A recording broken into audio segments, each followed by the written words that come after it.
Okay, welcome to part 2 of my EDC little series here. I apologize if anything's out of frame or hard to see because I'm doing this on my iPad and it's pretty awful when it comes to a wide angle lens, so it's hard to keep everything in this little square. Alright, so this is the bag I was talking about when I said my extended EDC. And a little bit about the bag. It's a Red Rock sling pack. We got it off Amazon for around $30 or $35. We got it specifically to go hiking because it has a pocket in the back for a universal holster, and I was going to carry my 226 in here. And it does fit, if anybody's wondering. If you have any type of light, or something like a Streamlight TLR3, just bank on not being able to use the holster because you won't be able to draw it very easily. So I just took my light off and it worked fine. As far as the outside of the bag, of course it's got all these MOLLE attachments. As you can see, I'm not using any of them except for this to keep some extra keys in control. That's not completely on purpose. I would like to see what kind of MOLLE attachments I can get for it, but I just haven't gotten around to it at this point. So I'm going to show which pocket I get everything out of, and then probably move the bag so you can actually see what's going on.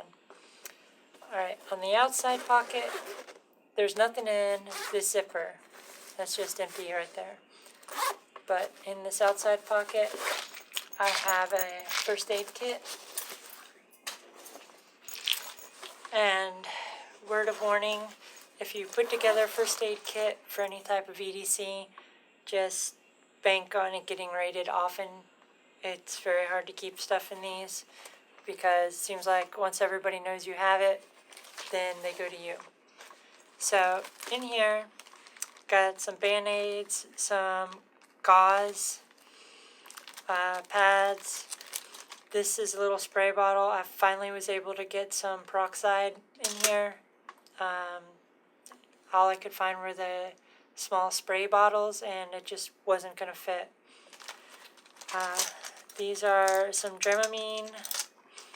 I got a Benadryl stick, some Neosporin ointment. This is Advil.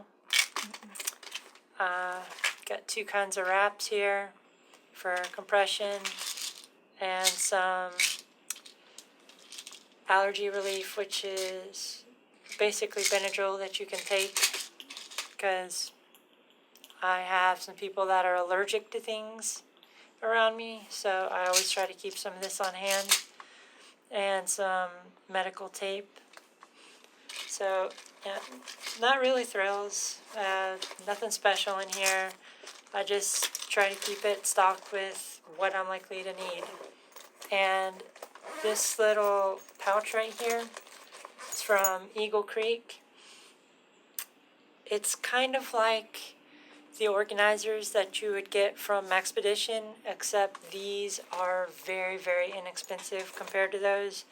And they work good, I just keep everything in here so I can pull it all out at once and I don't have to dig through the bag. So that's this. Obviously, red's for first aid. One more note about this bag.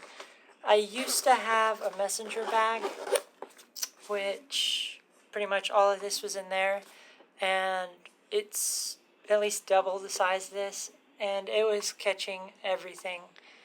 And I found that something this size works great for what I'm using it for, and it stays on a lot better than my messenger bag ever would because it has an additional strap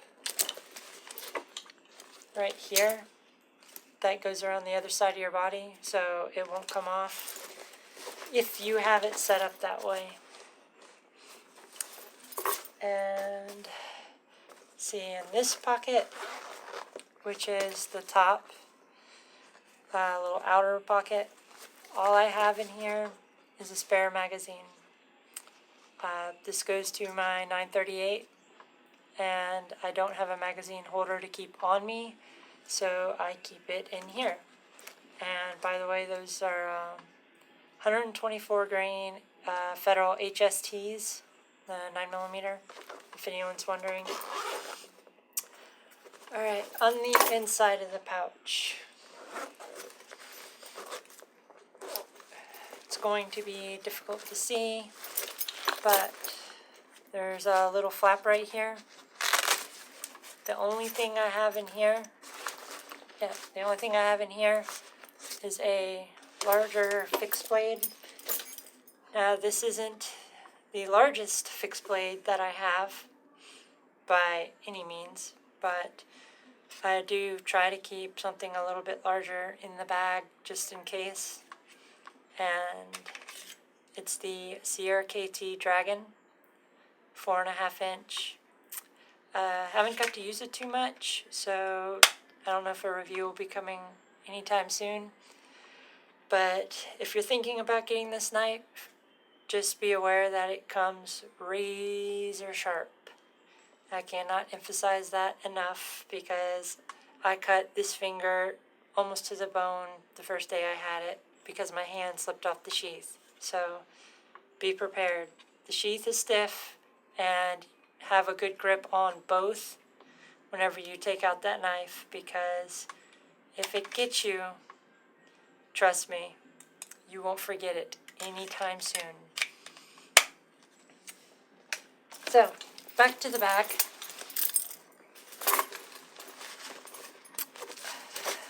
Alright, the main pocket down in here, I have another Eagle Creek organizing pouch. Underneath that, I have paracord. There's probably about 80 feet there. And at the very bottom, I have another flashlight. This is the Maglite. I forgot the name of it. The LED Pro. It's the one that's around 300 lumens. It doesn't have multiple modes. It's just on and off with a focus ring. And I just keep it as a spare light, which is actually the third light in my EDC. Obviously, if you watch the first video, I have the Through Night TI3, and then I have another one in here. So this is kind of my middle of the range light.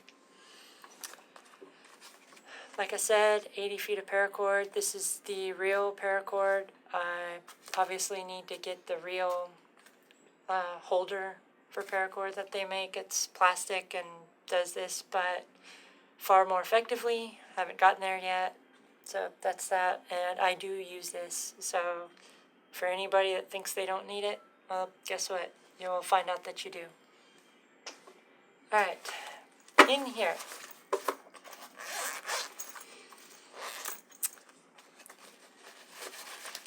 just empty this out so you can see everything that's in it.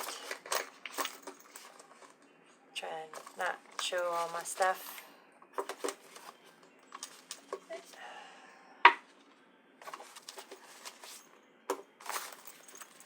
Alright, this is just dryer lint. I keep it as kindling because it works well, it's easy to store, and I have more than I need of dryer lint. In here is my little fire starting kit, and I do keep spare batteries as well. So that's 2 AA's, 2 AAA's, and they're rechargeable NiCads, a big lighter, and a magnesium fire steel. And this is the little knife sharpener that I keep on hand. It does work, but it's not overly great, but it does work. And just in case I ever need to sharpen anything on the go, I can. The one that I normally use is a Work Sharp knife sharpener, and I will probably do a review on that, and that thing works wonders.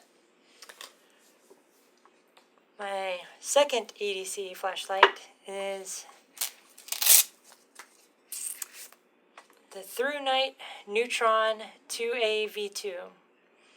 And in this configuration, it's 1 AA, and you can open it up and put in this, which is an extension tube, and it makes it 2 AAs.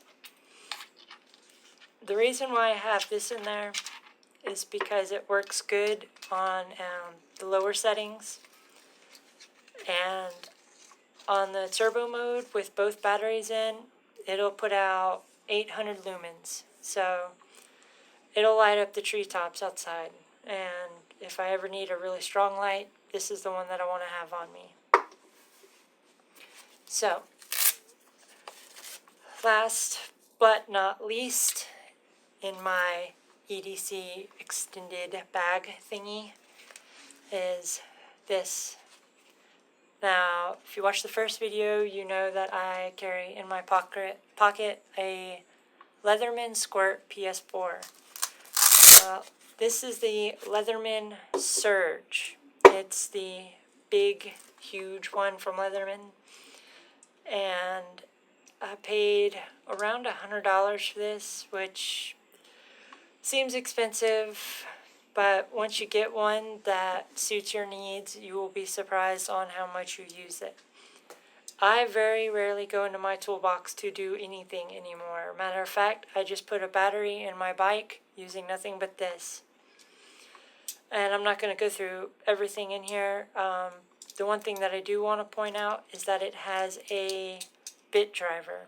And the reason why that's important is because with this, I also bought the bit kit. So I have 40 different bits to go with this Leatherman and the extension driver, so it can be used like a regular screwdriver. Now, that's a whole lot of stuff that not everyone probably needs. Do I really need it all? I don't know. I do use most of it. Matter of fact, just about all of it gets used. But it's a lot to tote around. I won't say that it's impractical though, because in a bag like this, it's very small, it's very portable, and it's easy to throw over your shoulder and throw it in the backseat of the car when you go to work or whatever. And with this and what I keep in my car, I'm pretty much good to go with just about anything that needs to happen, except for maybe going hunting, because I don't keep that kind of stuff in my car. So, I hope you enjoy. If you have any comments, be sure to leave them below. And if you have any suggestions or thoughts on what I have or what somebody else has or you have, be sure to throw it in. I'd like to start a discussion on this. Thanks. Bye.